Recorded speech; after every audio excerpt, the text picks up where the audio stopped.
ಕರ್ತನಲ್ಲಿ ಪ್ರೀತಿಯುಳ್ಳ ದೇವಜನರೇ,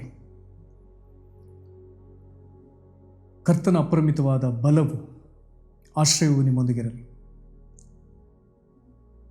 ನಾವಿದಿನ ದೇವರ ವಾಕ್ಯವನ್ನು ಧ್ಯಾನಿಸುವಂತೆ ನಾವು ಓದಿಕೊಳ್ಳುವಂಥ ದೇವರ ವಾಕ್ಯದ ಭಾಗ ಲೂಕನು ಬರೆದ ಸುವಾರ್ತೆ 9ನೇ ಅಧ್ಯಾಯ 1ನೇ ವಚನ.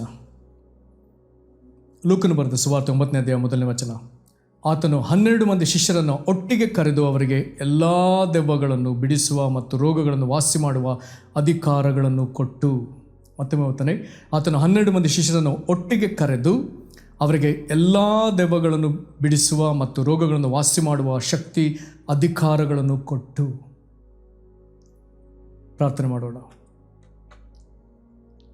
ಮಹಾಕೃಪೆಯ ತಂದೆಯೇ, ನೀನು ಆರಿಸಿಕೊಂಡ ನಿನ್ನ ಅಪೊಸ್ತಲರಿಗೆ ಎಲ್ಲ ದೆವ್ವಗಳ ಮೇಲೆ, ಎಲ್ಲ ರೋಗಗಳ ಮೇಲೆ ಅಧಿಕಾರ ಕೊಟ್ಟದಕ್ಕಾಗಿ ಸ್ತೋತ್ರ. ಎಲ್ಲ ರೋಗಗಳನ್ನು, ಎಲ್ಲ ದೆವ್ವಗಳನ್ನ ಬಿಡಿಸುವ ಶಕ್ತಿಯ ಅಧಿಕಾರ, ಎಲ್ಲ ರೋಗಗಳನ್ನು ವಾಸಿ ಮಾಡುವ ಶಕ್ತಿಯ ಅಧಿಕಾರ ಕೊಟ್ಟ ದೇವರೇ, ಈ ದಿನ ವಾಕ್ಯವನ್ನು ಧ್ಯಾನಿಸ್ತಿರುವ ಕೇಳ್ತಿರುವ ನಮ್ಮೆಲ್ಲರನ್ನು ನೀನು ಬಲಪಡಿಸುವಂತೆ ಕರ್ತನೆಯ ಅಧಿಕಾರವನ್ನು ನಮಗೂ ಅನುಗ್ರಹಿಸು.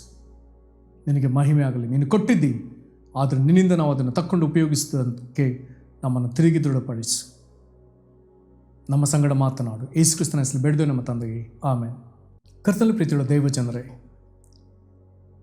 ಇಲ್ಲಿ ಲೂಕನು ಬರೆದ ಸುವಾರ್ತೆ 9ನೇ ಅಧ್ಯಾಯದಲ್ಲಿ ನಾವು ಭಾಳ ಪ್ರಾಮುಖ್ಯವಾಗಿ ಈ ಒಂದು ವಾಕ್ಯ ಭಾಗವನ್ನು ಕಾಣ್ತಿದ್ದೇವೆ.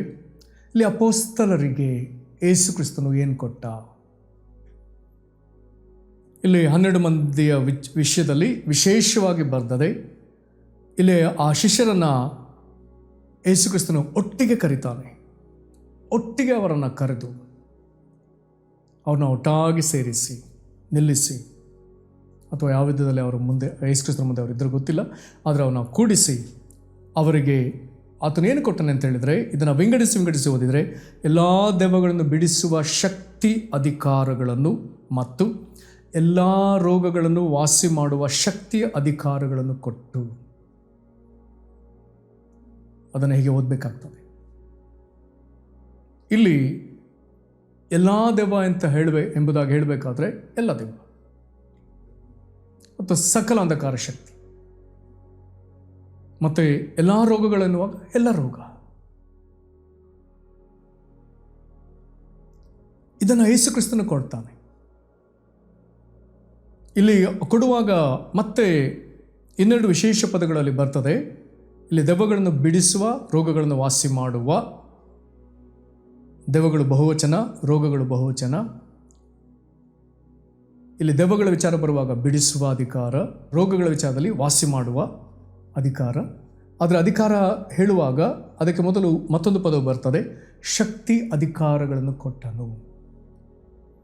ಹಾಗಾದರೆ ಈ ಅಭಿಷೇಕ, ಈ ವರ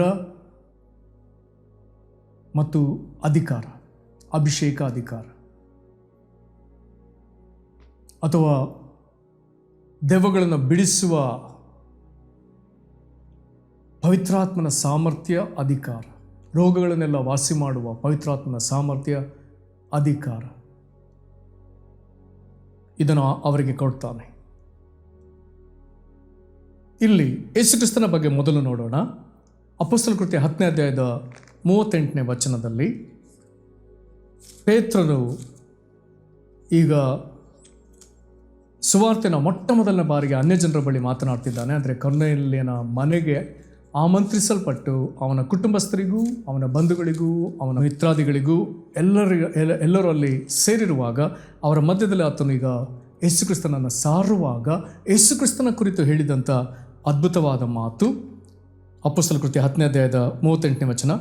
ದೇವರು ನಜರೇತನ ಯೇಸುವನ್ನು ಅಭಿಷೇಕಿಸಿದನು ಅಂತ ಹೇಳುವಾಗ ಅಲ್ಲಿ ಆತನು ಹೀಗೆ ಹೇಳ್ತಾನೆ, ದೇವರ ನಜರೇತನ ಯೇಸುವನ್ನು ಪವಿತ್ರಾತ್ಮದಿಂದಲೂ ಬಲದಿಂದಲೂ ಅಭಿಷೇಕಿಸಿದನು. ವಾದಿಸುವವರು ಅಥವಾ ವಿರೋಧಿಸುವವರು ಪ್ರಶ್ನೆ ಕೇಳ್ಬೋದು, ಯೇಸು ದೇವರಾಗಿದ್ದರೆ ಆತನಿಗೆ ಪವಿತ್ರಾತ್ಮನ ಅಭಿಷೇಕ ಯಾಕೆ? ಪ್ರಶ್ನೆ ಗ್ರಹಿಸಲಿಕ್ಕೆ ಭಾಳ ಚೆನ್ನಾಗಿದೆ. ಯೇಸು ಖಂಡಿತವಾಗಿ ದೇವಾದಿದೇವ, ಆದರೆ ಆತನು ಭೂಮಿಯಲ್ಲಿ ಕಾಣಿಸಿಕೊಂಡಾಗ ಮನುಷ್ಯ. ಹಾಗಾದರೆ ಭೂಮಿಯಲ್ಲಿರುವಾಗ ಆತನು ದೇವರಲ್ವೋ? ಹೌದು. ಆತನು ಒಂದು ಕಡೆ ದೇವಾದಿದೇವನು, ಇನ್ನೊಂದು ಕಡೆ ಆತನು ಮನುಷ್ಯ. ಅಥವಾ ಹೀಗೂ ಹೇಳ್ತಾರೆ, 100% ದೇವರು, 100% ಮನುಷ್ಯ. ಯೆಶಾಯನ ಪ್ರವಾದನೆಯಲ್ಲಿ 9:6 ಓದ್ತೇವೆ, ಆತನು ಅದ್ಭುತ ಸ್ವರೂಪ.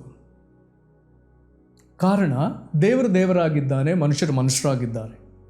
ಆದರೆ ದೇವರಿಗೂ ಮನುಷ್ಯರಿಗೂ ನಡುವೆ ಮಧ್ಯಸ್ಥಗಾರನಾಗಿ ಕಳಿಸಲ್ಪಟ್ಟ ಮೆಸ್ಸಿಯನು, ಕ್ರಿಸ್ತನು, ಈಗ ಈತನು ದೇವರೂ ಹೌದು, ಮನುಷ್ಯನೂ ಹೌದು. ಇದನ್ನು ನಿಕೋದೇಮನಿಗೆ ಮಾತನಾಡುವಾಗ ಆಂಗ್ಲ ಭಾಷೆಯ ಒಂದು ಉಲ್ಲೇಖ ಹೀಗೆ ಹೇಳ್ತದೆ, ಪರಲೋಕದಿಂದ ಇಳಿದು ಬಂದವನು ಮತ್ತು ಪರಲೋಕದಲ್ಲಿರುವವನು. ಹಾಗೆ ಅದು ಇಂಗ್ಲಿಷ್ ಭಾಷೆಯಲ್ಲಿ ಹಾಗೆ ಬರ್ತದೆ, ಪರಲೋಕದಿಂದ ಇಳಿದು ಬಂದವನು. One who came down from Heaven and the son of man who is in heaven. ಪರಲೋಕದಿಂದ ಇಳಿದು ಬಂದವನು ಮನುಷ್ಯಕುಮಾರ ಮತ್ತು ಈಗ ಪರಲೋಕದಲ್ಲಿರುವವನು. ಅದರರ್ಥ ಯೇಸು ಭೂಮಿಯಲ್ಲಿರುವಾಗ ಭೂಮಿಯಲ್ಲಿ ಮಾತ್ರ ಇದ್ದನವು, ಹಾಗಿಲ್ಲ. ಆ ಮಾತು ಬಹಳ ಸೊಗಸಾಗಿದೆ. ಆತನು ಪರಲೋಕದಲ್ಲಿಯೂ ಇದ್ದ, ಭೂಲೋಕದಲ್ಲಿಯೂ ಇದ್ದ. ಹಾಗ ಆತನು ದೇವನು, ಆತನು ಮನುಷ್ಯನು. ಒಂದು ಕಡೆ ಈ ವಾಕ್ಯ ಈಗ ಅಪೊಸ್ತಲರ ಕೃತ್ಯ 10:8 ಆತನಿಗೆ ಹಾಗಾದರೆ ಆತನು ದೇವರಾಗಿದ್ದರೆ ಪವಿತ್ರಾತ್ಮ ಯಾಕೇನು ಅಂತ ಪ್ರಸ್ತಾಪ ಬಂದರೆ, ಅಲ್ಲಿ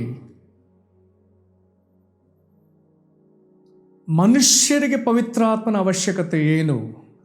ಆತನು ಯೇಸು ಕ್ರಿಸ್ತನು ಮನುಷ್ಯರಿಗೆ ಮಾದರಿ. ಮನುಷ್ಯನಿಗೆ ಹಸಿವಾಗ್ತದ? ಯೇಸುವಿಗೆ ಹಸಿವಾಗ್ತಿತ್ತು. ಮನುಷ್ಯನಿಗೆ ನಿದ್ರೆ ಬರ್ತದ? ಆತನಿಗೆ ನಿದ್ರೆ ಬರ್ತಾ ಇತ್ತು. ಮನುಷ್ಯರಿಗೆ ಆಯಾಸ ಆಗ್ತದ? ಆತನಿಗೆ ಆಯಾಸ ಆಗ್ತಿತ್ತು.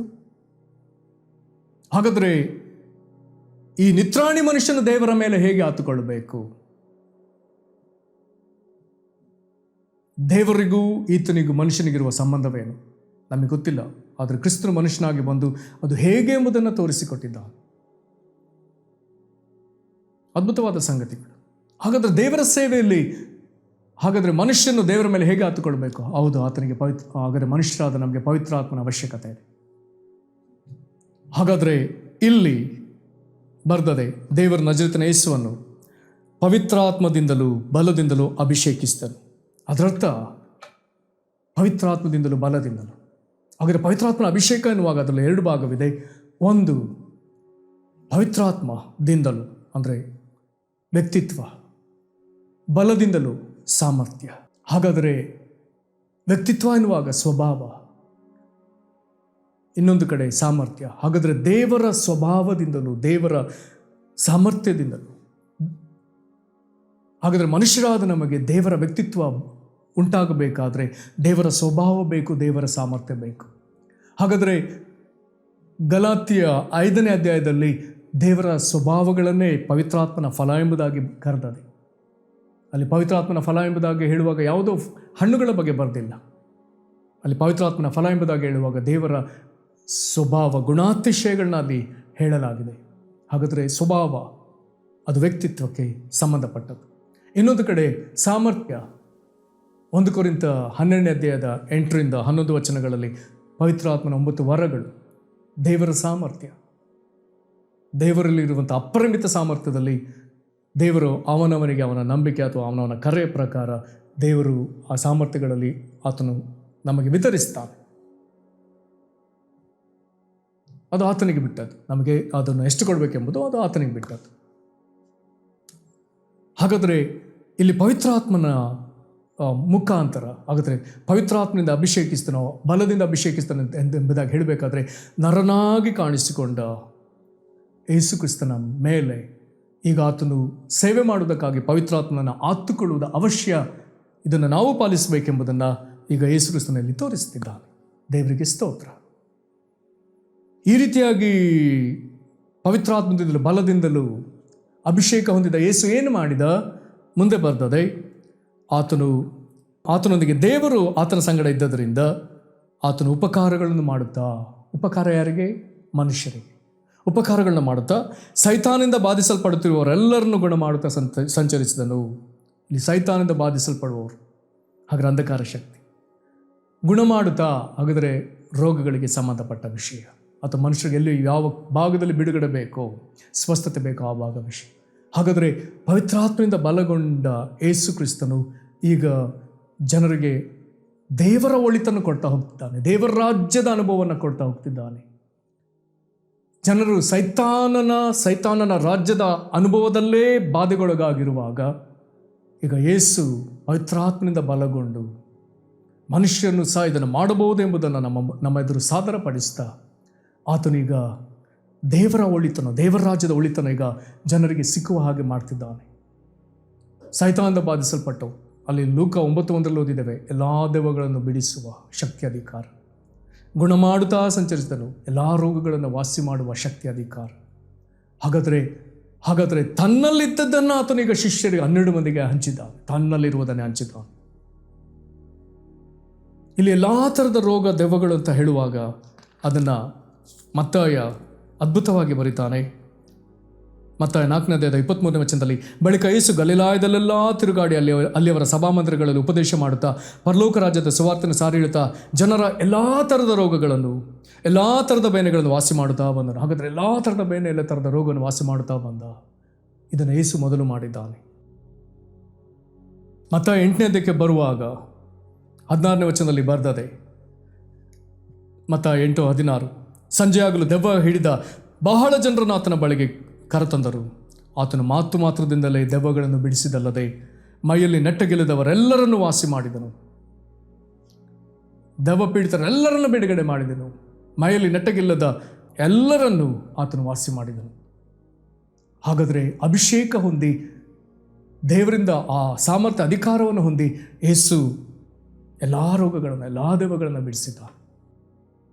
ಈಗ ಮತ್ತಾಯ 10 ಮತ್ತು ಲೂಕ 9ನೇ ಬರುವಾಗ ಲೂಕನು ಅದನ್ನು ಸವಿಸ್ತರವಾಗಿ ತಿಳಿಸುವಾಗ ಆತನು ಹೇಳ್ತಾನೆ, ಆತನು 12 ಮಂದಿ ಶಿಷ್ಯರನ್ನು ಒಟ್ಟಿಗೆ ಕರೆದು 1ನೇ ವಚನದಲ್ಲಿ ಅವರಿಗೆ ಎಲ್ಲ ದೆವ್ವಗಳನ್ನು ಬಿಡಿಸುವ ಶಕ್ತಿ ಅಧಿಕಾರಗಳನ್ನು ಮತ್ತು ಎಲ್ಲ ರೋಗಗಳನ್ನು ವಾಸಿ ಮಾಡುವ ಶಕ್ತಿ ಅಧಿಕಾರಗಳನ್ನು ಕೊಟ್ಟು.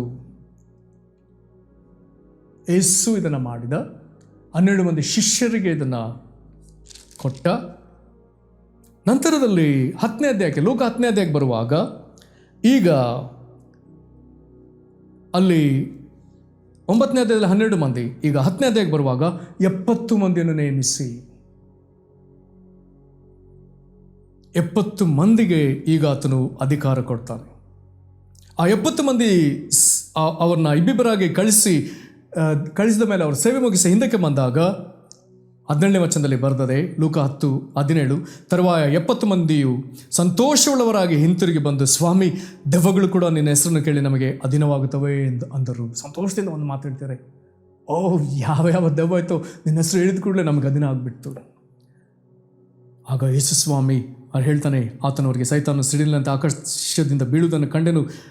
19ನೇ ವಚನ, ನೋಡಿರಿ, ಹಾವುಗಳನ್ನು, ಚೇಳುಗಳನ್ನು, ವೈರಿಯ ಸಮಸ್ತ ಬಲವನ್ನು ತುಳಿಯುವುದಕ್ಕೆ ನಿಮಗೆ ಅಧಿಕಾರ ಕೊಟ್ಟಿದ್ದೇನೆ. ಸಮಸ್ತ ಬಲ, ಸೈತಾನನು ಇಂಥದ್ದಂತ ಏನು ಮಾಡ್ತಿದ್ದಾನೋ ಅದನ್ನು ತಿಳಿಯುವುದಕ್ಕೆ ನಿಮಗೆ ಅಧಿಕಾರ ಕೊಟ್ಟಿದೆ. ತಾನು ಅಧಿಕಾರದಲ್ಲಿ ನಡೆಯುತ್ತಾ 12 ಮಂದಿ ಅಪೊಸ್ತಲರಲ್ಲಿ ಈತನ ಸಾಮರ್ಥ್ಯವನ್ನು ಆತನು ಅವರೊಳಗೆ ಅದನ್ನು ರವಾನಿಸಿ ಅಥವಾ ಅವರಿಗೆ ಅನುಗ್ರಹಿಸಿ ಅವರು ಹೀಗೆ ನಡೆಯುವಂತೆ ಮಾಡಿ ನಂತರದಲ್ಲಿ ಈಗ ವಿಸ್ತಾರಗೊಳಿಸುವಂತೆ ಈಗ 70 ಮಂದಿ ಇದನ್ನು ಪಡೆದುಕೊಳ್ಳುವಂತೆ ಆತನು ಮಾಡಿದ್ದಾನೆ. ಈಗ ಅವರಿಗೆ ಆತನು ಹೇಳ್ತಿದ್ದಾನೆ, ಹಾವುಗಳನ್ನ, ಚೇಳುಗಳನ್ನು, ವೈರಿಯ ಸಮಸ್ತ ಬಲ. ಕೆಲವೊಮ್ಮೆ ಕೆಲವರು ಇಂಥ ಮಾತುಗಳನ್ನ ಮಾತನಾಡಲಿಕ್ಕೆ ಸಾಧ್ಯತೆ ಇದೆ.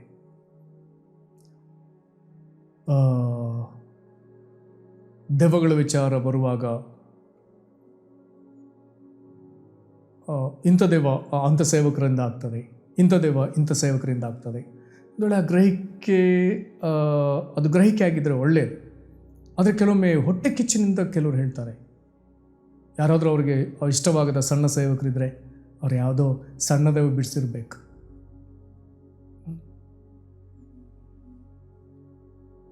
ಆದರೆ ವಾಕ್ಯ ನಮ್ಮನ್ನು ಹಾಗೆ ನಿರುತ್ಸಾಹಪಡಿಸಲ್ಲ.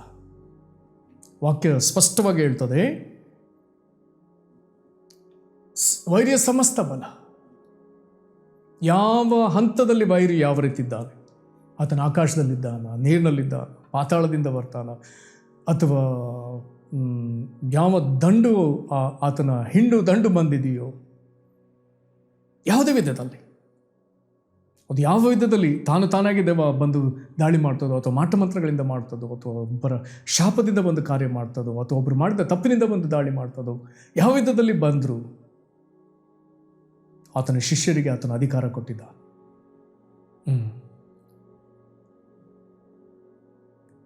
ಇಲ್ಲಿ ಸಮಸ್ತ ಬಲ ಎನ್ನುವಂಥ ಮಾತಿದೆ. ಅದರ ಜೊತೆ ಇನ್ನೊಂದು ಬಹಳ ಆದರಣೆ ಆಗುವಂಥ ಮಾತಿದೆ, ಯಾವುದು ನಿಮಗೆ ಕೇಡು ಮಾಡುವುದೇ ಇಲ್ಲ. ಓ, ಅದ್ಭುತವಾದ ಮಾತು. ಯೇಸುಕ್ರಿಸ್ತನ ನೋಡ್ರಿ, ಆತನ ದೆವ್ವ ಬಿಡಿಸಿದ ಭಾಗದಲ್ಲಿ ಬಹಳ ಭಯಾನಕವಾಗಿ ಕಾಣುವಂಥ ಒಂದು ದೃಶ್ಯ ಯಾವುದೆಂಬುದಾಗಿ ಹೇಳಿದ್ರೆ, ಗೆದರೇನ್ರ ಸೀಮೆಗೆ ಆತನ ದೋಣಿಯಿಂದ ಬಂದು ಆತನು ಕಾಲಿಡುತ್ತಲೇ, ಆ ದಡಕ್ಕೆ ಕಾಲಿಡ್ತಲೇ ಸಮಾಧಿಗಳ ಮಧ್ಯದಿಂದ ಮೈಯಲ್ಲಿ, ಆ ಕೈಗಳಲ್ಲಿ, ಕಾಲುಗಳಲ್ಲಿ ತುಂಡು ಸರಪಣಿ, ಎಷ್ಟೋ ತುಂಡು ಸರಪಣಿಗಳು, ಹಗ್ಗಗಳನ್ನು ಕಟ್ಟಿಸಿಕೊಂಡಿದ್ದ, ಅದನ್ನು ಮುರಿದಿದ್ದ ಒಬ್ಬ ಮನುಷ್ಯನು ಬೆತ್ತಲೆಯಾಗಿ ತಲೆಯಿಂದ ಕಾಲಿನವರೆಗೂ ರಕ್ತ ಸೋರುವ ಜಜ್ಜಲ್ಪಟ್ಟ ಗಾಯಗಳು, ತಾನೇ ತನ್ನ ಕಲ್ಲಿನಿಂದ ಮಾಡಿಕೊಂಡ ಗಾಯಗಳ ಒಬ್ಬ ಭೀಕರ ಮನುಷ್ಯನು ಭಯಂಕರವಾಗಿ ಕೂಗುತ್ತಾ ಆತನ ಪಾದಕ್ಕೆ ಬೀಳ್ತಾನೆ. ಆತನೊಳಗೆ ಯೇಸು ಮಾತನಾಡಿಸಿದಾಗ ಅವು ಹೇಳ್ತವೆ, ದಂಡು ಅನ್ನುವಂಥ ಮಾತು ಆಗಿನ ರೋಮ್ ಸರ್ಕಾರದ ಸಿಪಾಯಿಗಳ ಸಂಖ್ಯೆಗೆ ಸಂಬಂಧಪಟ್ಟದ್ದು. ಕಾಲಾಳುಗಳು, ಒಂದು ದಂಡಿನಲ್ಲಿ ಕಾಲಾಳುಗಳೇ 6100 ಎಂಬುದಾಗಿ ಹೇಳ್ತಾರೆ. ಅದಲ್ಲದೆ ಮತ್ತೆ ಕುದುರೆ, ಅದು ಹೆಚ್ಚು ಕಮ್ಮಿ 430-450 ಬರ್ತದೆ. ಹಾಗಾದರೆ ಇಷ್ಟು ದೊಡ್ಡ ಒಂದು ದೆವ್ವಗಳ ಸಮೂಹ ಒಬ್ಬ ಮನುಷ್ಯನೊಳಗಿದೆ. ಯೇಸು ಕ್ರಿಸ್ತನ ಕಾಲಿಡ್ತಾಳೆ, ಅವುಗಳು ಯೇಸುವನ್ನು ಎದುರಿಸ್ತಿಲ್ಲ, ಬದಲಾಗಿ ಶರಣಾಗ್ತಾ ಇದೆ. ಈ ಅನುಭವಗಳನ್ನು ಶಿಷ್ಯರಿಗೆ ತೋರಿಸಿಕೊಟ್ಟ ಯೇಸು ಹೇಳ್ತಾನೆ, ಯಾವುದು ನಿಮಗೆ ಕೇಡು ಮಾಡುವುದೇ ಇಲ್ಲ. ಅವುಗಳು ಬಂದು ಯೇಸುವನ್ನು ಎದುರಿಸ್ತಿಲ್ಲ, ಬದಲಾಗಿ ನಮ್ಮನ್ನು ಕಾಡುವುದಕ್ಕೆ ಇಲ್ಲಿ ಯಾಕೆ ಬಂದೆ ಎಂಬುದಾಗಿ ಬೇಡಿಕೊಳ್ತದೆ. ಆತನು ಹೋಗು ಎಂಬುದಾಗಿ ಅಪ್ಪಣೆ ಕೊಟ್ಟದ್ರಿಂದ ನೀನು ನಮ್ಮನ್ನು ಕಳಿಸೋದಾದರೆ ಅಲ್ಲಿಗೆ ಕಳಿಸು. ಕರ್ತನಲ್ಲಿ ಪ್ರೀತಿಯುಳ್ಳ ದೇವ ಜನರೇ, ಯೇಸು ಕ್ರಿಸ್ತನಲ್ಲಿ ಅಧಿಕಾರ ಅವರಿಗೆ ಕೊಡ್ತಿದ್ದಾನೆ ಎನ್ನುವಾಗ ತನ್ನೊಳಗಿರುವುದನ್ನು ಕೊಡ್ತಿದ್ದಾನೆ. ಹಣ ಇರೋರು ಹಣ ಕೊಡ್ಬೋದು. ಟೀಚರ್ ಯಾರು? ತನ್ನಲ್ಲಿರುವ ಜ್ಞಾನವನ್ನು ಮಕ್ಕಳಿಗೆ ಅಥವಾ ವಿದ್ಯಾರ್ಥಿಗಳಿಗೆ ಬೋಧಿಸುವವರು. ಗುರು ಯಾರು? ತನ್ನಲ್ಲಿರುವಂಥ ಸಾಮರ್ಥ್ಯವನ್ನು ಶಿಷ್ಯನಿಗೆ ರವಾನಿಸುವ. ಹಾಗಾದರೆ ಯೇಸು ಈ ಭಾಗದಲ್ಲಿ ತನ್ನೊಳಗಿರುವ ಅಧಿಕಾರವನ್ನು ಆತನು ತನ್ನ ಶಿಷ್ಯರಿಗೆ, ತನ್ನ ಸಭೆಗೆ ಆತನ ಕೊಡ್ತಿದ್ದ. ಮುಂದೆ ಆತನು ಸೇವೆಯ ವಿಸ್ತಾರ ಜಗತ್ತಿಗೆಲ್ಲ ಹೋಗುವಾಗ, ಶಿಲುಬೆಯ ರಕ್ಷಣಾ ಕಾರ್ಯ ಮುಗಿದ ಮೇಲೆ ಅಲ್ಲಿವರೆಗೂ ಈ ಕಾರ್ಯವನ್ನು ಇಸ್ರೇಲ್ ದೇಶದ ಆ ಬೌಂಡ್ರಿಯೊಳಗೆ, ಎಲ್ಲಿಯೊಳಗೆ ಆತನು ನಡೆಸಿದ ಕಾರ್ಯವನ್ನು ಈಗ ಆತನು ಇನ್ನೂ ಭಯಂಕರವಾಗಿ ವಿಸ್ತರಿಸ್ತಾನೆ. ಮೊದಲು ತಾನು, ನಂತರ 12 ಮಂದಿ, ನಂತರ 70 ಮಂದಿ. ಈಗ ಆತನು ಇನ್ನೂ ಅದನ್ನು ವಿಸ್ತಾರಗೊಳಿಸಿ ಆತನು ಮತ್ತಾಯನ ಬರೆದ ಸುವಾರ್ತೆ 28ನೇ ಅಧ್ಯಾಯದ 18ನೇ ವಚನಕ್ಕೆ ಬರುವಾಗ ಆತನು ಹೇಳ್ತಾನೆ, ಆಗ ಯೇಸು ಹತ್ತಿರಕ್ಕೆ ಬಂದು, ಪರಲೋಕದಲ್ಲಿ ಭೂಲೋಕದಲ್ಲಿ ಎಲ್ಲ ಅಧಿಕಾರವು ನನಗೆ ಕೊಡಲ್ಪಟ್ಟದೆ, ಆದುದರಿಂದ ನೀವು ಹೊರಟು ಹೋಗಿ ಎಲ್ಲ ದೇಶಗಳ ಜನರನ್ನು ಶಿಷ್ಯರನ್ನಾಗಿ ಮಾಡ್ರಿ. ಮತ್ತೆ ಶಿಷ್ಯ. ಹಾಗಾದರೆ ಶಿಷ್ಯ ಎಂಬುದಾಗಿ ಹೇಳುವಾಗ ಶಿಷ್ಯರು ಯಾರು? ತಮ್ಮನ್ನು ತೋರಿಸಿಕೊಳ್ಳೋರಲ್ವೇ ಅಲ್ಲ. ಶಿಷ್ಯರು ಯಾರು ಎಂಬುದಾಗಿ ಕೇಳಿದರೆ ಗುರುವನ್ನು ತೋರಿಸುವವರು. ಗುರು ತನ್ನಲ್ಲಿರುವ ವಿದ್ಯೆಯನ್ನು ಶಿಷ್ಯನಿಗೆ ಕೊಡ್ತಾನೆ. ಹಾಗಾದರೆ ಒಬ್ಬ ಶಿಷ್ಯನನ್ನು ಗಮನಿಸುವಾಗ ಶಿಷ್ಯನು ಯಾರನ್ನು ಪ್ರತಿಬಿಂಬಿಸ್ತಾನೆ ಅಂತ ಹೇಳಿದ್ರೆ ಅವನ್ನ ಗುರುವನ್ನು ಪ್ರತಿಬಿಂಬಿಸ್ತಾನೆ. ಒಂದು ವೇಳೆ ಒಬ್ಬ ಸಂಗೀತ ಕಲಿಸುವ ಗುರು ಒಬ್ಬ ಶಿಷ್ಯನನ್ನು ಕಂಡುಕೊಂಡು ಅವನಿಗೆ ಸಂಗೀತ ಕಲಿಸಿದ್ರೆ ಆ ಶಿಷ್ಯ ಯಾವ ರೀತಿ ಹಾಡ್ತಾನೆ? ಗುರುವಿನ ಹಾಗೆ ಹಾಡ್ತಾನೆ. ಅದನ್ನು ಗುರುತಿಸ್ಬೋದು. ಇದು ಅವರ ಹಾಡಿನ ಶೈಲಿ, ಅವರ ಸಂಗೀತದ ಕಲೆ, ಅದು ಅವರ ಗುರುವಾದ ಇವರಂತೆ ಇದೆಯಲ್ಲ, ನೇರವಾಗಿ ಹೇಳ್ಬೋದು. ಹಾಗಾದರೆ ಗುರುವನ್ನು ತೋರ್ಪಡಿಸು. ಹಾಗಾದರೆ ಶಿಷ್ಯರನ್ನಾಗಿ ಮಾಡ್ರಿ, ನನ್ನ ಹಾಗೆ ಅವರಿರಲಿ. ನಿಮ್ಮ ಹಾಗೆ ಅಂತ ಹೇಳ್ತಾ ಇಲ್ಲ, ನನ್ನ ಕ್ರಿಸ್ತನ ಹಾಗೆ. ಕಾರಣ ಅಧಿಕಾರ ಯಾರಿಗೆ ಕೊಡಲ್ಪಟ್ಟದೆ? ಯೇಸುವಿಗೆ. ಯಾವ ಅಧಿಕಾರ? ಪರಲೋಕದಲ್ಲೇ ಅಧಿಕಾರ, ಆಕಾಶಮಂಡಲದಲ್ಲಿ ಅಧಿಕಾರ, ಭೂಮಿ ಮೇಲೆ ಎಲ್ಲ ಅಧಿಕಾರ, ಎಲ್ಲವೂ ನನಗೆ ಕೊಡಲ್ಪಟ್ಟದೆ. ಈ ಅಧಿಕಾರದಿಂದ ನೀವು ಹೋಗ್ರಿ. ಶಕ್ತಿ ಅಧಿಕಾರಗಳನ್ನ ಕೊಟ್ಟು ಯೇಸು ಮುಂದೆ ಹೇಳ್ತಾನೆ ಅಪೊಸ್ತಲ ಕೃತ್ಯದಲ್ಲಿ, ಪವಿತ್ರಾತ್ಮ ನಿಮ್ಮ ಮೇಲೆ ಬರಲು ನೀವು ಬಲ ಹೊಂದಿ. ಅಥವಾ ಲೂಕ 24ರಲ್ಲಿ ಹೇಳ್ತಾನೆ 49ರಲ್ಲಿ, ದೇವರ ಮೇಲ್ನೋಕದಿಂದ ನಿಮಗೆ ಶಕ್ತಿಯನ್ನು ಹೊದಿಸುವ ತನಕ ನೀವು ಯೆರೂಸಲೇಮಿನಲ್ಲೇ ಕಾದುಕೊಂಡಿರ್ರಿ. ಹಾಗಾದ್ರೆ ಅದು ಬರುವ ತನಕ ನೀವು ಕಾಯಲೇಬೇಕು. ಬಂದ ಮೇಲೆ ಏನು? ಹೊರಟು ಹೋಗ್ರಿ, ಹೋಗಿ ಅವ್ರನ್ನ ಶಿಷ್ಯರನ್ನಾಗಿ ಮಾಡಿ. ಅದರರ್ಥ ಅವರು ಪವಿತ್ರಾತ್ಮ ಭರಿತರಾಗಬೇಕು, ಅವರು ದೇವರ ಸ್ವಭಾವ, ದೇವರ ಸಾಮರ್ಥ್ಯದಿಂದ ಅವರು ತುಂಬಿಸಲ್ಪಡಬೇಕು. ಅವರೊಟ್ಟಿಗೂ ನಾನಿರ್ತೇನೆ. ಅಲ್ಲಿ ದೇವರು ಆತನ ಸಂಗಡಿದಾಗ ನಾನು ಅವರ ಸಂಗಡ ಇರ್ತೇನೆ. ಅವರು ಸಹ ನನ್ನ ಹಾಗೆ ಎಲ್ಲರಿಗೆ ಉಪಕಾರ ಮಾಡ್ತಾ, ಸೈತಾನದಿಂದ ಬಾಧಿಸಲ್ಪಡುವನ್ನ ಗುಣ ಮಾಡ್ತಾ ಅವರು ಹೋಗಬೇಕು. ಈ ವಾಕ್ಯ ಕೇಳ್ತಿರುವಂಥ ನೀನು ನಾನು ಸಹ ಹಾಗೆ ಹೋಗಬೇಕು. ದೇವರ ರಾಜ್ಯದ ಒಳ್ಳೆತನವು ಜನರಿಗೆ ಸಿಕ್ಕಬೇಕು. ದೇವರ ರಾಜ್ಯದ ಅನುಭವ ಜನರಿಗಾಗಬೇಕು. ಇದಕ್ಕೆ ದೇವರು ಕರೆದಿದ್ದಾನೆ. ಈಗ ಈ ಅಪ್ಪಣೆ ಹೊಂದಿದ ಶಿಷ್ಯರು ಮುಂದೆ ಏನು ಮಾಡ್ತಾರೆ? ಅವರು ಮಾರ್ಕನು ಬರೆದ ಸುವಾರ್ತೆಯ 16ನೇ ಅಧ್ಯಾಯದ 20ನೇ ವಚನದಲ್ಲಿ ಈ ಅಪ್ಪಣೆ ಪಡೆದ ಮೇಲೆ ಶಿಷ್ಯರು ಏನು ಮಾಡ್ತಾರೆ? ಇತ್ತಲಾಗಿ ಅವರು ಹೊರಟು ಹೋಗಿ ಎಲ್ಲೆಲ್ಲಿಯೂ, ದೇವರಿಗೆ ಸ್ತೋತ್ರ, ಸುವಾರ್ತೆ ಸಾರದಿರುವ ಸ್ಥಳವೇ ಇಲ್ಲ. ಇದು ಪ್ರಪಂಚದ ಒಂದು ದೊಡ್ಡ ವಿಷಯ. ಎಲ್ಲ ದೇಶ, ಎಲ್ಲ ದ್ವೀಪಗಳಲ್ಲಿ ಸುವಾರ್ತೆ ಸಾರಲಾಗಿದೆ, ಸಾರ್ತಲೇ ಇದ್ದಾರೆ, ಇನ್ನೂ ಸಾರಲೇಬೇಕಾಗಿದೆ. ಇತ್ತಲಾಗಿ ಅವರು ಹೊರಟು ಹೋಗಿ ಎಲ್ಲೆಲ್ಲಿ ಸುವಾರ್ತೆಯನ್ನು ಸಾರಿದರು ಮತ್ತು ಕರ್ತನವರು ಕೂಡ ಕೆಲಸ ಮಾಡ್ತಾ ಸೂಚಕ ಕಾರ್ಯಗಳಿಂದ ಸುವಾರ್ಥ ವಾಕ್ಯವನ್ನು ಬಲಪಡಿಸ್ತಾ ಇದ್ದಾನೆ. ಹಾಗಾದರೆ ಎಲ್ಲರಿಗೂ ಎಲ್ಲ ಪ್ರಪಂಚದ ಕಟ್ಟಕಡೆಯವರೆಗೂ ಹೋಗ್ರಿ ಎಂಬುದಾಗಿ ಹೇಳಿದ ಆತನು ಇಲ್ಲಿ ಹೇಳ್ತಿದ್ದಾನೆ. ಇಲ್ಲಿ ಅವರು ಆ ಅಪ್ಪಣೆ ತಕ್ಕೊಂಡವರು ಎಲ್ಲೆಲ್ಲಿ ಹೋಗಿದ್ದಾರೆ, ಹೋದ ಎಡೆಯೆಲ್ಲ ಅವರು ಸುವಾರ್ತೆ ಸಾರ್ತಿದ್ದಾರೆ. ಮತ್ತು ಕರ್ತನವರು ಕೂಡ ಕೆಲಸ ಮಾಡ್ತಾ ಕರ್ತನವರು ಕೂಡ ಕೆಲಸ ಮಾಡಿದ್ದಾರೆ. ಇದೊಂದು ಅದ್ಭುತವಾದ ವಿಷಯ. ಕರ್ತನು ಕೂಡ ಶಿಷ್ಯರು ಕೆಲಸ ಮಾಡಿದ್ದಾರೆ ಎಂಬುದಾಗಿ ಬರೆಯದೆ, ಕರ್ತನು ತಾನೇ ಅವರ ಕೂಡ ಕೆಲಸ ಮಾಡಿದ್ದಾನೆ ಎಂಬುದಾಗಿ ಇಲ್ಲಿ ಬರೆದದೆ. ಎಂಥ ದೀನತೆಯ ಮಾತು. ಮತ್ತೆ ಶಿಷ್ಯರು ನಂಬಿಕೆಯಿಂದ ಸಾರಿದ ಸುವಾರ್ತೆನ ಕರ್ತನು ಹಾಗೇ ನೆರವೇರಿಸ್ತಾ ಬಂದಿದ್ದಾನೆ. ಎಲ್ಲ ದೆವ್ವಗಳನ್ನು ಜನರಿಂದ ಓಡಿಸ್ತಾ, ಎಲ್ಲ ರೋಗಗಳನ್ನು ಜನರಿಂದ ವಾಸಿ ಮಾಡುತ್ತಾ, ಅದ್ಭುತ ಸೂಚಕ ಕಾರ್ಯ, ಮಹತ್ಕಾರ್ಯ ಸಹಿತವಾಗಿ ಕರ್ತನು ಅವರು ಸಾರದ ವಾಕ್ಯವನ್ನು ಬಲಪಡಿಸಿದ್ದ. ಅದ್ಭುತವಾದ ವಿಷಯ. ಇದನ್ನು ಇಬ್ರಿಯ ಗ್ರಂಥಕರ್ತನು ಸಹ ಹೀಗೆ ಅದನ್ನು ಖಚಿತಪಡಿಸ್ತಾನೆ. ಇಬ್ರಿಯರಿಗೆ ಬರೆದ ಪತ್ರಿಕೆ 2ನೇ ಅಧ್ಯಾಯದ 3 ಮತ್ತು 4ನೇ ವಚನದಲ್ಲಿ ಹೀಗೆ ಹೇಳ್ತದೆ: ಈ ಅತ್ಯಂತ ವಿಶೇಷವಾಗಿರುವ ರಕ್ಷಣೆಯನ್ನು ನಾವು ಅಲಕ್ಷ್ಯ ಮಾಡಿದರೆ ತಪ್ಪಿಸಿಕೊಳ್ಳೋದು ಹೇಗೆ? ಇದು ಕರ್ತನಿಂದ ಮೊದಲು ಹೇಳಲ್ಪಟ್ಟಿತ್ತು. ಇಲ್ಲಿ ಮೊದಲು ಯೇಸು ಕ್ರಿಸ್ತನಿಂದ ನಮಗೆ ಹೇಳಲ್ಪಟ್ಟಿತ್ತು. ಎರಡನೇದಾಗಿ ಆತನಿಂದ ಕೇಳಿದವರು ಇದನ್ನು ನಮಗೆ ಸ್ಥಿರಪಡಿಸಿದರು. ಫಸ್ಟ್ ಜನರೇಷನ್ ಅಪೋಸ್ಟಲ್ಸ್, ಮೊದಲನೇ ತಲೆಮಾರು ಅಪೋಸ್ತಲರು. ಯೇಸು ಕ್ರಿಸ್ತನಿಂದ ಕಂಡುಕೊಂಡದನ್ನು ಅವರು ಅದನ್ನು ನಮಗೆ ಮುಂದಿನ ತಲೆಮಾರಿಗೆ ಅಥವಾ ಅದರ ನಂತರ ಪಡ್ಕೊಳ್ಳಬೇಕಾದ್ರಿಗೆ ಅದನ್ನು ಸ್ಥಿರಪಡಿಸಿದರು. ನಂತರದಲ್ಲಿ ದೇವರವರ ಕೈಯಿಂದ ಸೂಚಕ ಕಾರ್ಯಗಳನ್ನು, ಅದ್ಭುತ ಕಾರ್ಯಗಳನ್ನು, ನಾನಾ ವಿಧವಾದ ಮಹತ್ ಕಾರ್ಯಗಳನ್ನು ನಡೆಸಿ ಪವಿತ್ರಾತ್ಮ ವರಗಳನ್ನು ತನ್ನ ಚಿತ್ತಾನುಸಾರವಾಗಿ ಅವರಿಗೆ ಅನುಗ್ರಹಿಸಿ ಅವರ ಮಾತಿಗೆ ಸಾಕ್ಷಿ ಕೊಡುತ್ತಿದ್ದನು. ಚೆನ್ನಾಗಿದೆ. ಈಗ ಆ ವಾಕ್ಯ ಸಾರಿದವರಿಂದ ಏನು ಮಾಡಿದಂತೆ? ದೇವರವರ ಕೈಯಿಂದ ಸೂಚಕ ಕಾರ್ಯ, ಅದ್ಭುತ ಕಾರ್ಯಗಳನ್ನ, ನಾನಾ ವಿಧವಾದ ಮಹತ್ ಕಾರ್ಯಗಳನ್ನ ಮಾಡ್ತಾನೆ. ಇದನ್ನು ಮಾಡಲಿಕ್ಕಾಗಿ ವಾಕ್ಯ ಸಾರುವವರ ಮೇಲೆ ಆತನು ಪವಿತ್ರಾತ್ಮನ ವರಗಳನ್ನು ತನ್ನ ಚಿತ್ತಾನುಸಾರವಾಗಿ ಅವರಿಗೆ ಅನುಗ್ರಹಿಸಿದ್ದಾನೆ. ಮತ್ತು ಅವರ ಪ್ರತಿಯೊಂದು ಮಾತಿಗೂ ಆತನು ಸಾಕ್ಷಿ ಕೊಟ್ಟಿದ್ದಾನೆ. ಅಂದರೆ ಅವರು ಸಾರ್ತಿರುವ ಮಾತು ಸರಿ. ಅವರು ಏಸು ರೋಗ ಗುಣ ಮಾಡ್ತಾನೆ ಅಂದರೆ ಅಲ್ಲಿ ಏಸು ರೋಗ ಗುಣ ಮಾಡಿದ್ದಾನೆ. ಏಸು ದೆವ್ವಗಳನ್ನ ಬಿಡಿಸ್ತಾನೆ ಎಂಬುದಾಗಿ ಹೇಳುವಾಗ ಏಸು ಅಲ್ಲಿ ದೆವ್ವಗಳನ್ನ ಬಿಡುಗಡೆ ಮಾಡಿದ್ದಾನೆ. ಏಸು ಅದ್ಭುತ ಮಾಡ್ತಾನೆ ಎಂಬುದಾಗಿ ಅವರು ಹೇಳುವಾಗ ಏಸು ಅಲ್ಲಿ ಅದ್ಭುತ ಮಾಡಿದ್ದಾನೆ. ಒಂದು ಅದ್ಭುತವಾದ ಸಂಗತಿ. ಕರ್ತನು ಅವರನ್ನ ಒಂಟಿಗರಾನಿಗೆ ಬಿಡಲಿಲ್ಲ. ಯುಗದ ಸಮಾಪ್ತರಿಗೆ ಎಲ್ಲ ದಿವಸ ನಾನು ನಿಮ್ಮ ಸಂಗಡ ಇದ್ದೇನೆ ಎಂಬುದಾಗಿ ಹೇಳಿದ ಆತನು ಅವರ ಸಂಗಡ ಇದ್ದಾನೆ. ಅಲ್ಲಿಗೆ ಮುಗಿಲಿಲ್ಲ, ಇಂದಿಗೂ ಆತನು ಇದ್ದಾನೆ, ಇಂದಿಗೂ. ಹಾಗಾಗಿ ಪೌಲನು ಅದನ್ನು ರೋಮ 1:16 ಹೇಳ್ತಾನೆ, ಸುವಾರ್ತೆಯು ದೇವರ ಬಲ ಸ್ವರೂಪ. ಪ್ರಪಂಚದಲ್ಲಿ ಜನರು ನಾನಾ ವಿಧವಾಗಿ ಮಾತನಾಡ್ತಾರೆ, ಆದರೆ ಸುವಾರ್ತೆ ಸಾರುವಾಗ ಕಡ್ಡಾಯವಾಗಿ ಅಲ್ಲಿ ದೇವರ ರಾಜ್ಯದ ಪ್ರದರ್ಶನ ಆಗ್ತದೆ, ಪವಿತ್ರಾತ್ಮನ ಕಾರ್ಯ ನಡೀತದೆ, ಅಲ್ಲಿ ರೋಗ ಗುಣವಾಗ್ತದೆ, ದೆವ್ವಗಳಿಂದ ಬಿಡುಗಡೆ ಆಗ್ತಾರೆ, ಸುವಾರ್ತೆ ಕೇಳುವವರ ಹೃದಯ ಪರಿವರ್ತನೆ ಆಗ್ತದೆ, ಹೃದಯದ ಕಾಠಿಣ್ಯತೆಗಳು, ಜನರೊಳಗಿರುವ ತಪ್ಪು ತೀರ್ಮಾನಗಳು ಬಿಟ್ಟು ಹೋಗ್ತದೆ, ಜನರ ಮೇಲಿರುವಂಥ ಕತ್ತಲು ಬಿಟ್ಟು ಹೋಗ್ತದೆ. ಪ್ರೀತಿಯ ದೇವಜನರೇ, ಹಾಗಾದರೆ ಮಿತಿಲ್ಲದ ದೇವರು ಆತನು ಮಿತಿಲ್ಲದ ವಿಧದಲ್ಲಿ ಅಪರಿಮಿತವಾಗಿ ನಮ್ಮ ಮೂಲಕ ಚಲಿಸಲಿಕ್ಕೆ ಆತನು ಇಷ್ಟಪಟ್ಟಿದ್ದಾನೆ. ಕರ್ತನ ಬರೋಣವು ಸಮೀಪವಾದದರಿಂದ ಪರಲೋಕದಲ್ಲಿ ಭೂಲೋಕದಲ್ಲಿ ಎಲ್ಲ ಅಧಿಕಾರ ಹೊಂದಿರುವ ಯೇಸುವಿನ ಅಧಿಕಾರದಲ್ಲಿ ಚಲಿಸುವಂಥ ಮಹಾಸಂದರ್ಭ ಈಗ ನಮಗೆ ಬಂದದೆ.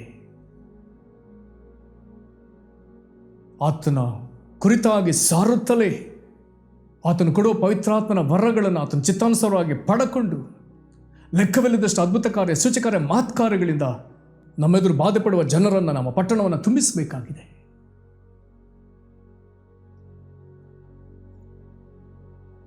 ಕರ್ತನ ಮಾತುಗಳನ್ನು ನಾವು ಹೇಳುವಾಗ ಕರ್ತನ ಕಾರ್ಯ ಮಾಡ್ತೇನೆ ಅಂತ ಮಾತು ಇಲ್ಲಿ ಸತ್ಯ. ಸುವಾರ್ತೆಯು ದೇವರ ಬಲ ಸ್ವರೂಪವಾಗಿದೆ. ಇದು ಜನರೊಳಗೆ ಮಾನಸಾಂತರವನ್ನು ತರ್ತದೆ. ದೇವರನ್ನು ಅರಿಯದ ಜನರು ದೇವರನ್ನು ತಿಳ್ಕೊಳ್ಳುವಂತೆ, ದೇವರಾಗಿ ಬೆನ್ನು ಮಾಡಿರುವ ಜನರು ದೇವರ ಕಡೆಗೆ ಮುಖ ತಿರುಗಿಸುವಂತೆ, ಬಾಧೆಗೊಳಗಾದ ಜನರು ಬಿಡುಗಡೆಯನ್ನು ಪಡೆದುಕೊಳ್ಳುವಂತೆ, ತಮ್ಮ ಜೀವಿತದಲ್ಲಿ ಸಮಾಧಾನವನ್ನು ಕಾಣುವಂತೆ, ದೇವರ ರಾಜ್ಯದ ಮಾತುಗಳನ್ನು ಒಳಿತನ್ನು ಕಂಡುಕೊಳ್ಳುವಂತೆ ಆಗಬೇಕೆಂಬುದೇ ನಮ್ಮ ಸ್ವಾಮಿ ಅಪ್ಪಣೆ. ಹಾಗಾಗಿ ಆತನು ಈ ಅಧಿಕಾರವನ್ನು ಧಾರಾಕಾರವಾಗಿ ಕೊಡ್ತಿದ್ದ. ಕರ್ತನಲ್ಲಿ ಪ್ರೀತಿಯುಳ್ಳ ದೇವ ಜನರೇ, ಕರ್ತನು ಮೊದಲು ತಾನು ಪಡೆದುಕೊಂಡು ನಂತರ 12 ಮಂದಿ ಅಪೊಸ್ತಲರಿಗೆ, ನಂತರದಲ್ಲಿ 70 ಮಂದಿಗೆ, ನಂತರದಲ್ಲಿ ಸಕಲ ಶಿಷ್ಯ ಮಂಡಲಿಗೆ, ನಂತರದಲ್ಲಿ ಸಭೆಯ ಮೇಲೆ ಆತನು ಸುರಿಸಿದ ಈ ಕೃಪೆ, ಈ ಒಂದು ಪವಿತ್ರಾತ್ಮನ ಚಲನೆ, ಅಲೆ ಪ್ರವಾಹದೊಳಗೆ ಕ್ರಿಸ್ತನ ಸಭೆ ಈಗ ಹೋಗುವ ಮಾತ್ರವಾದ ಸಂದರ್ಭ. ಕಾರಣ ಆತನ ಬರೋಣ ಸಮೀಪವಾಗಿದೆ. ಅದರೊಳಗೆ ಒಂದು ದೊಡ್ಡ ಸುಗ್ಗಿ ಆಗಬೇಕಾಗ್ತದೆ ಮತ್ತು ದೇವರು ಕನಿಕರಿಸುವ ಜನರೆಲ್ಲರಿಗೆ ಈ ರೋಗಗಳಿಂದ ಬಿಡುಗಡೆ, ದೆವ್ವಗಳಿಂದ ಬಿಡುಗಡೆ, ಅದ್ಭುತ ಸೂಚಕಾರ್ಯ ಮಹತ್ಕಾರ್ಯಗಳ ಅನುಭವ ಆಗಬೇಕಾಗಿದೆ. ಇದಕ್ಕಾಗಿ ದೇವರು ಬಲಪಡಿಸಲಿ. ಆತನು ಒಟ್ಟಾಗಿ ಕರೆದಿದ್ದನ್ನು ಕೊಡ್ತಿದ್ದಾನೆ. ಹಾಗಾದರೆ ಆತನು ಒಟ್ಟಾಗಿ ಕರೆದ ಗುಂಪಿನಲ್ಲಿ ಕರ್ತನು ನಿನ್ನನ್ನು ಸೇರಿಸಲಿ, ನನ್ನನ್ನು ಸೇರಿಸಲಿ. ನಮ್ಮನ್ನು ಒಪ್ಪಿಸಿಕೊಟ್ಟು ಪ್ರಾರ್ಥನೆ ಮಾಡೋಣ. ಮಹಾಕೃಪೆಯ ಪರಲೋಕ ತಂದೆಗೆ, ನಿನ್ನ ಮಹಾ ದಯೆಯುಳ್ಳ ನಾಮಕ್ಕೆ ನಾವು ಸ್ತೋತ್ರ ಸಲ್ಲಿಸ್ತೇವೆ. ಕರ್ತನೇ, ಯೇಸುವೇ, ಮನುಷ್ಯರಾದ ನಾವು ಪವಿತ್ರಾತ್ಮನ ಮೇಲೆ ಹೇಗೆ ಆತುಕೊಳ್ಳಬೇಕೆಂಬುದನ್ನು ತೋರಿಸುವುದಕ್ಕಾಗಿ ನೀನು ಮನುಷ್ಯನಾಗಿ ಬಂದು ನೀನೂ ಸಹ ಪವಿತ್ರಾತ್ಮನಿಂದಲೂ ಬಲದಿಂದಲೂ ಅಭಿಷೇಕ ಹೊಂದಿದೆಯಲ್ಲ ದೇವರೇ. ನಿನ್ನ ಪ್ರಿಯ ಮಗನಾದ ಯೇಸು ಕ್ರಿಸ್ತನು ಆತನೇ ಪವಿತ್ರಾತ್ಮ ದಾನಿ ಆಗಿದ್ದರೂ ಮನುಷ್ಯನಾಗಿದ್ದ ಆತನ ಮೇಲೆ ನೀನು ಪವಿತ್ರಾತ್ಮನ ಬಲವನ್ನು ಅಭಿಷೇಕಿಸ್ತೀಯಲ್ಲ, ಜೊತೆಗೆ ನೀನು ಆತನ ಸಂಗಡ ಇದ್ದೀಯಲ್ಲ. ಇದರಿಂದ ಏಸಪ್ಪ, ನೀನು ಉಪಕಾರಗಳನ್ನ ಮಾಡ್ತಾ ಸೈತಾನದಿಂದ ಬಾಧಿಸಲ್ಪಡುತ್ತಿರುವವರೆಲ್ಲರನ್ನ ಗುಣ ಮಾಡ್ತಾ ಸಂಚರಿಸ್ತೀಯಲ್ಲ, ಅದಕ್ಕಾಗಿ ನಿನಗೆ ಸ್ತೋತ್ರ. ನಂತರ ನೀನು ಹೀಗೆ ಕರ್ತನೆ ಸಮಸ್ತ ರೋಗಗಳನ್ನು, ಸಮಸ್ತ ಬೇನೆಗಳನ್ನ ವಾಸಿ ಮಾಡುತ್ತಾ, ಎಲ್ಲ ದೆವ್ವಗಳನ್ನ ಬಾಯಿ ಮಾತಿನಿಂದಲೇ ಬಿಡಿಸ್ತಾ, ದೆವ್ವಗಳ ಸಾಮರ್ಥ್ಯ ಎಷ್ಟಿದ್ದರೂ, ದೆವ್ವಗಳ ದಂಡ ಎಷ್ಟಿದ್ದರೂ ಅವುಗಳನ್ನು ನೀನು ಸುಲಭವಾಗಿ ಜಯಿಸ್ತಾ ಕರ್ತನೆ, 70 ಮಂದಿಗೆ ನೀನು ಅಧಿಕಾರವನ್ನು ಕೊಟ್ಟದಲ್ಲದೆ ಕರ್ತನೆ, ನೀ ಶಿಲುಬೆಯಲ್ಲಿ ಹೊಸ ಒಡಂಬಡಿಕೆಯನ್ನು ಸ್ಥಾಪಿಸಿದ ಮೇಲೆ ಈಗ ಹೊಸ ಒಡಂಬಡಿಕೆ ಅನುಭವ ಪ್ರಪಂಚದ ಎಲ್ಲ ದೇಶಗಳಿಗಾಗಿ ನೀನು ಅದನ್ನು ಪಡಕೊಂಡ ಮೇಲೆ ಕರ್ತನೆ, ಈಗ ಶಿಷ್ಯರನ್ನು ಕರ್ತನೆ ನೀನು ಕಳಿಸುವಂತೆ, ಪರಲೋಕದಲ್ಲಿ ಭೂಲೋಕದಲ್ಲಿ ನಿನಗಿರುವಂಥ ಸಮಸ್ತ ಅಧಿಕಾರದಿಂದ ಅವರು ಹೊರಟು ಹೋಗುವಂತೆ ಅಧಿಕಾರವನ್ನು ಅವರಿಗೆ ಕೊಟ್ಟದಕ್ಕಾಗಿ ನನಗೆ ಸ್ತೋತ್ರ. ಕರ್ತನೆ, ಈಗ ಕ್ರಿಸ್ತನ ಸಭೆ ಮೇಲೆ ನೀನು ಅದನ್ನು ಸುರಿಸಿದಿ. ಪವಿತ್ರಾತ್ಮನ ಈ ಬಲವಾದ ಚಲನೆ ಪ್ರವಾಹದೊಳಗೆ ದೇವರೇ ನಮ್ಮನ್ನು ಸೇರಿಸು. ಈ ವಾಕ್ಯವನ್ನು ಕೇಳ್ತಿರುವಂಥ ಪ್ರಿಯರ ಮೇಲೆ, ವಿಶೇಷವಾಗಿ ಸೇವೆಗೆ ಆರಿಸಿಕೊಂಡವರ ಮೇಲೆ ನಿನ್ನ ಚಿತ್ತಾನುಸಾರವಾಗಿ ಪವಿತ್ರಾತ್ಮನ ವರವನ್ನು ಕೊಡು ಸ್ವಾಮಿ. ಏಸಪ್ಪ, ನಿನ್ನ ಮೇಲಿದ್ದಂಥ ದೇವರ ಸಾಮರ್ಥ್ಯ, ದೇವರ ಸ್ವಭಾವ, ಪವಿತ್ರಾತ್ಮನ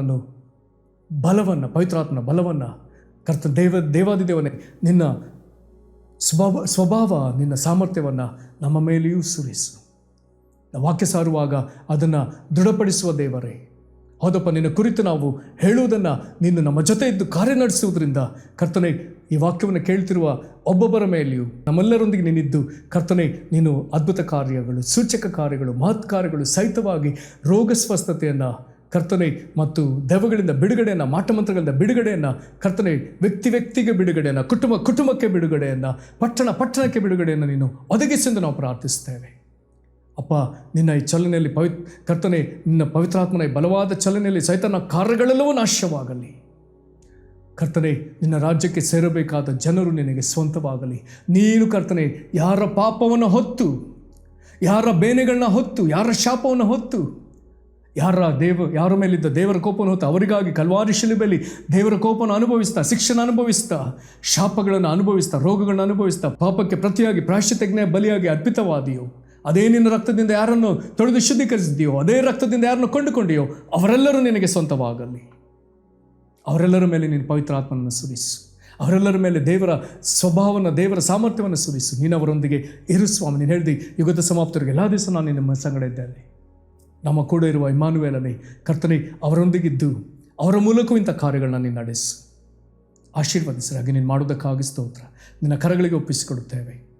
ಕರ್ತನ ನಿನ್ನ ಪಾದಗಳಿಗೆ ಅಡ್ಡ ಬಿದ್ದು ಕರ್ತನೆ ವಾಕ್ಯವನ್ನು ಕೇಳುವ ಎಲ್ಲರಲ್ಲಿ ನೀನು ಈ ನಂಬಿಕೆಯನ್ನು, ಇದು ಕಾರ್ಯಗಳನ್ನು ನೀನು ಮಾಡಬೇಕೆಂಬುದಾಗಿ ಕೇಳಿಕೊಳ್ತೇವೆ. ನಿನ್ನ ರಾಜ್ಯವು ಪ್ರಾಬಲ್ಯಕ್ಕೆ ಬರಲಿ, ನಿನ್ನ ರಾಜ್ಯವು ಬರಲಿ. ಪರಲೋಕದಲ್ಲಿ ನಿಶ್ಚಿತ ನೆರವೇರ ಪ್ರಕಾರ ಭೂಲೋಕದಲ್ಲಿ ನೆರವೇರಲಿ. ಇದರಿಂದ ಕರ್ತನೆ ನಾಮವು ಪರಿಶುದ್ಧವೆಂದು ಎಣಿಸಲ್ಪಡಲಿ. ಪರಲೋಕದ ದೇವರೇ, ನಿನ್ನ ಹೃದಯವು ನಮಗೆ ಗೋಚರವಾಗಲಿ. ಹಾಗೆ ನೀನು ಮಾಡುವುದಕ್ಕಾಗಿ ಸ್ತೋತ್ರ. ನಿನ್ನ ಕರಗಳಿಗೆ ಒಪ್ಪಿಸಿಕೊಡ್ತೇವೆ. ಯೇಸು ಕ್ರಿಸ್ತನ ಹೆಸರಲ್ಲಿ ಬೇಡಿದೆವು ನಮ್ಮ ತಂದೆಗೆ, ಆಮೆನ್. ಕರ್ತ ನಿಮ್ಮನ್ನು ಆಶೀರ್ವದಿಸಲಿ. ವಂದನೆಗಳು. ಸುವಾರ್ತೆ ತಲುಪದ ಊರು ಇರಲೇಬಾರದು, ಸಭೆಯೂ ಇಲ್ಲದ ಗ್ರಾಮ ಇರಬಾರದೆಲ್ಲ.